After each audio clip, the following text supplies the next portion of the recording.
Wow Edo, kinantahan si Rina. Nais ko lang balikan ang mga araw kung paanong inaalagaan at inaalalayan ni Edo si Rina noon. Kay saya sa puso nang makita ko itong video na ito, muling nabuhay ang Adrian sa puso't isipan ko. Yung panahon na nandyan lagi si Edo para kay Rina.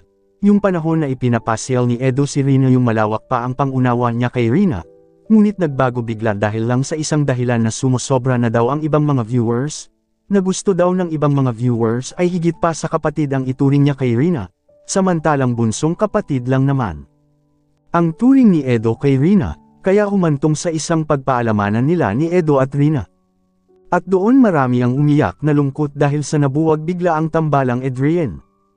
Ito guys, panoorin po nating muli ang nakaraang video nila Edo at Rina, at bago ko po ito e-play, please support po nating muli ang mag-amang Matubang Kuya Val at si Kalingap Rab. Huwag po skip ang ads upang maipagpatuloy po nila ang kanilang paglingap sa ating mga kababayang mga naghihirap.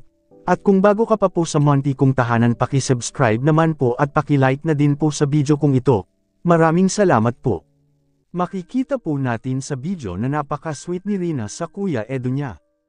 Napakalambing niya at makikita natin kung paano naman siya inuunawa ni Edo dyan.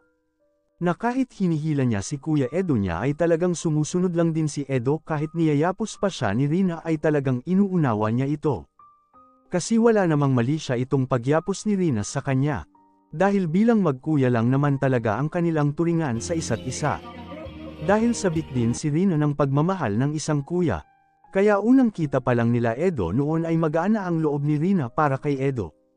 Kaya naman lagi na itong naglalambing sa kanya. Kaya siya ang pinagkatiwalaan ni Kalingap Rab na maghatid ng tulong minsan kila Rina kapag busy si Kalingap Rab. Kaya naman marami pa din talaga na mga netizens na umaasa na muling ibalik ang Edrines, pero sa palagay ko lang baka hindi na nga ito ibabalik ni Kalingap Rab ang Edrines dahil sa ayaw na ni Kalingap Rab na mapagod si Rina, dahil ito kasi magiging dahilan ng kanyang pag-trigger. Kaya hanggang panunood na lang po tayo sa mga lumang video ni Kalingap Rab na magkasama pa sila Rina noon.